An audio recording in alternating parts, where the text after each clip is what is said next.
Scott Hurst. Let's bring him into the coverage. He is in our national newsroom.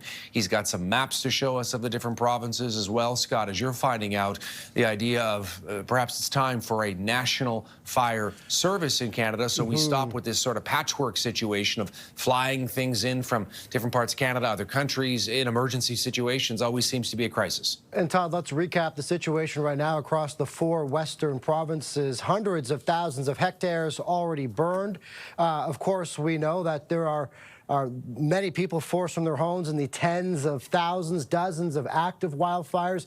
And at this point, an unknown number of homes, cottages, and other structures lost, as well as critical infrastructure so early in the wildfire season. In Saskatchewan alone, 20 active fires currently. Just under half of them are considered not contained. Manitoba as well, a significant number of fires that are still burning and burning out of control. You mentioned British Columbia. They're dealing with more than 70 wildfires in that province, more than half considered out of control, mostly affecting the northern portion of the province. As fire officials across the western provinces, provincial leaders watch now as resources are stretched incredibly thin already to deal with each and every emergency situation that flares up during this wildfire season.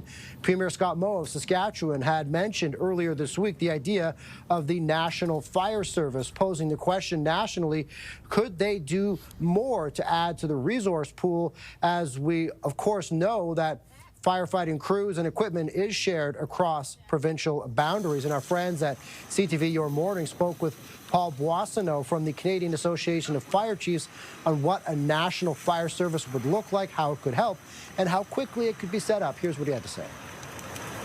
We would be the only G7 country still without a national fire administration, and we have provided government with a turnkey proposal to have the National Fire Administration up and running by the G7 meeting. So we're hopeful that with the new government, with new ministers for the portfolios of emergency preparedness and public safety, that we can gain traction and finally get this off the ground.